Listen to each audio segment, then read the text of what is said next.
വിവാദങ്ങളുടെ കുത്തൊഴുക്കുണ്ടായ പാലക്കാട് രാഷ്ട്രീയ കാറ്റ് ആർക്കൊപ്പം? ചേലക്കര CPM നിലനിർത്തുമോ? വയനാട്ടിൽ പ്രിയങ്ക ഗാന്ധിക്ക് രാഹുലിന്റെ ഭൂരിപക്ഷം മറികടക്കാനാകുമോ?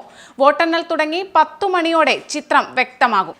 പാലക്കാട്, ചേലക്കര, വയനാട് ഉപതെരഞ്ഞെടുപ്പുകളുടെ വോട്ടെണ്ണൽ ആരംഭിച്ചു. പാലക്കാട് ആരെ തുണയ്ക്കും? CPMന് ചേലക്കര നിലനിർത്താനാകുമോ? വയനാട്ടിൽ രാഹുൽ ഗാന്ധിയുടെ ഭൂരിപക്ഷം പ്രിയങ്ക ഗാന്ധി മറികടക്കുമോ എന്നീ ചോദ്യങ്ങൾക്കുള്ള ഉത്തരം ഉടൻ അറിയാം. 9 മണിയോടെ ആദ്യ ഫലസൂചനകൾ അറിയാനാകും. പാലക്കാട് നിയമസഭാ മണ്ഡലത്തിലെ വോട്ടെണ്ണൽ ഗവൺമെന്റ് വിക്ടോറിയ കോളേജിലാണ് നടക്കുന്നത്. രാവിലെ 8 മണിക്ക് വോട്ടെണ്ണൽ ആരംഭിച്ചു. ആദ്യം എണ്ണുക ഇലക്ട്രോണിക്കലി ട്രാൻസ്മിറ്റഡ് പോസ്റ്റൽ ബാലറ്റുകളുമായിരിക്കും. വിക്ടോറിയ കോളേജിൽ സജ്ജീകരിച്ച വോട്ടെണ്ണൽ കേന്ദ്രം ജില്ലാ തെരഞ്ഞെടുപ്പ് ഉദ്യോഗസ്ഥയും ജില്ലാ കളക്ടറുമായ ഡോക്ടർ S. ചിത്ര, ജില്ലാ പോലീസ് മേധാവി R.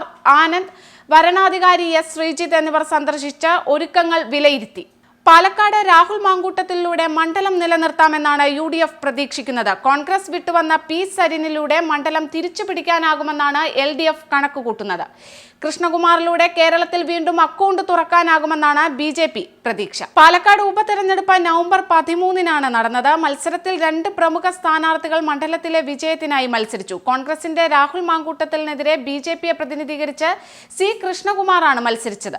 ഗ്രാമങ്ങളിലെയും നഗരങ്ങളിലെയും വോട്ടർമാരുമായി ഒരുപോലെ പ്രതിനിധിക്കുക എന്ന ലക്ഷ്യത്തോടെ വികസനവും താഴെത്തട്ടിലുള്ള ശാക്തീകരണവും കൊണ്ടുവരുന്നതിനാണ് 2 സ്ഥാനാർത്ഥികളും ഊന്നൽ നൽകിയത്. പാലക്കാട് തിരഞ്ഞെടുപ്പ് മേഖലയിലെ വലിയ രാഷ്ട്രീയ ഭൂപ്രകൃതിയെ സ്വാധീനിച്ചേക്കുമെന്നതിനാൽ കാര്യമായ താൽപര്യം സൃഷ്ടിച്ചിട്ടുണ്ട്. 2 സ്ഥാനാർത്ഥികളും വിപുലമായ പ്രചരണങ്ങളിലും റാലികളിലും ഡിജിറ്റൽ വ്യാപനത്തിലും ഏർപ്പെട്ടിരുന്നു. പാലക്കാട് തിരഞ്ഞെടുപ്പ് മേഖലയിലെ വലിയ രാഷ്ട്രീയ ഭൂപ്രകൃതിയെ സ്വാധീനിച്ചേക്കുമെന്നതിനാൽ കാര്യമായ താൽപര്യം സൃഷ്ടിച്ചിട്ടുണ്ട്. 2 സ്ഥാനാർത്ഥികളും വിപുലമായ പ്രചരണങ്ങളിലും റാലികളിലും ഡിജിറ്റൽ വ്യാപനത്തിലും ഏർപ്പെട്ടിരുന്നു. പാലക്കാട് ഭാവിയെക്കുറിച്ചുള്ള അവരുടെ കാഴ്ചപ്പാടുകൾ ഉയർത്തിക്കാട്ടുന്നു.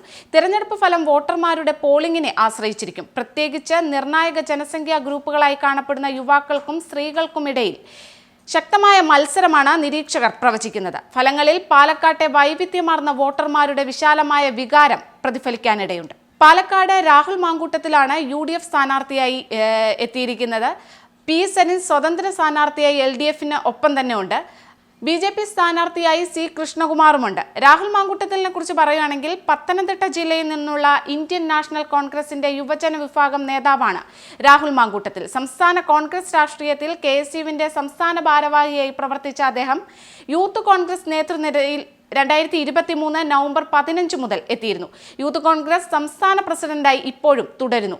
നിലവിൽ പാലക്കാട് അസംബ്ലി മണ്ഡലത്തിലെ ഉപതെരഞ്ഞെടുപ്പിൽ മത്സരിക്കുകയാണ് രാഹുൽ മാങ്കൂട്ടത്തിൽ. പത്തനംതിട്ട കാത്തോലിക്കറ്റ് കോളേജിൽ നിന്ന് ബിരുദവും ഡൽഹി സെന്റ് സ്റ്റീഫൻസ് കോളേജിൽ നിന്ന് ബിരുദാനന്തര ബിരുദവും നേടി. നിലവിൽ കോട്ടയം MG യൂണിവേഴ്സിറ്റിയിൽ PhD ചെയ്തുകൊണ്ടിരിക്കുകയാണ് രാഹുൽ മാങ്കൂട്ടത്തിൽ. കോളേജ് വിദ്യാർത്ഥിയായിരിക്കെ 2006-ൽ KSU അംഗമായതോടെ രാഹുലിന്റെ രാഷ്ട്രീയ ജീവിതം തുടങ്ങുന്നത്.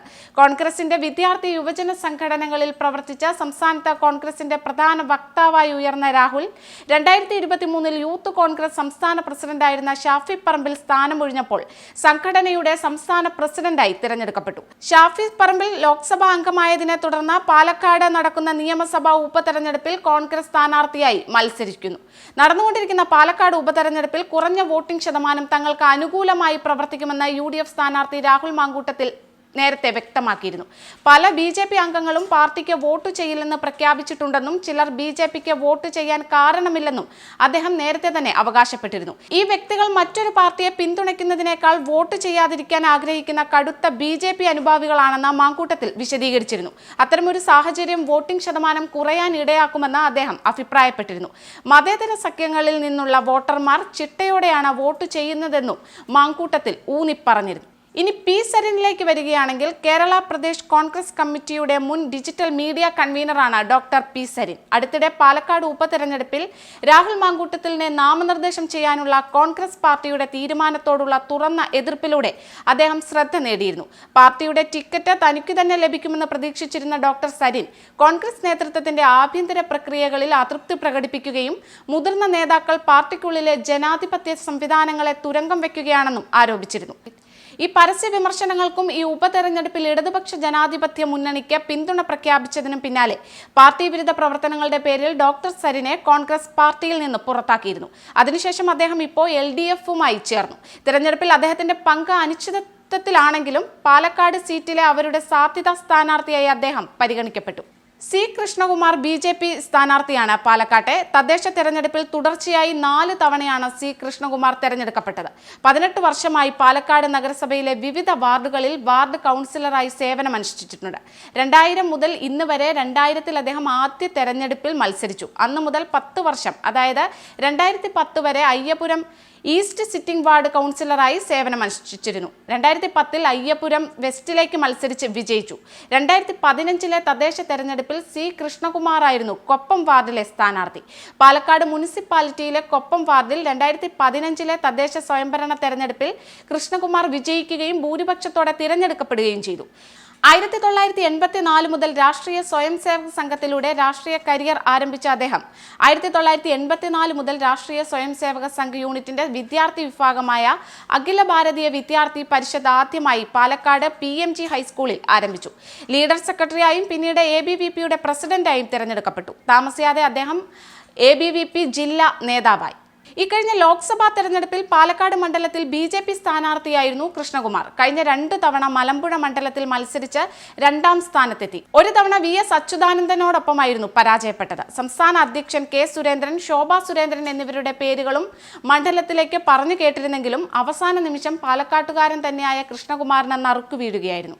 കഴിഞ്ഞ നിയമസഭാ തെരഞ്ഞെടുപ്പിൽ പാർട്ടി ചിഹ്നത്തിൽ മത്സരിച്ച മെട്രോമാൻ E ശ്രീധരൻ ഷാഫി പറമ്പിലിന് പിറകിൽ 2ാം സ്ഥാനത്തെത്തിയിരുന്നു. ഇക്കഴിഞ്ഞ ലോക്സഭാ തെരഞ്ഞെടുപ്പിലും പാലക്കാട് നിയമസഭാ മണ്ഡലത്തിൽ കൃഷ്ണകുമാറായിരുന്നു 2ാമത്.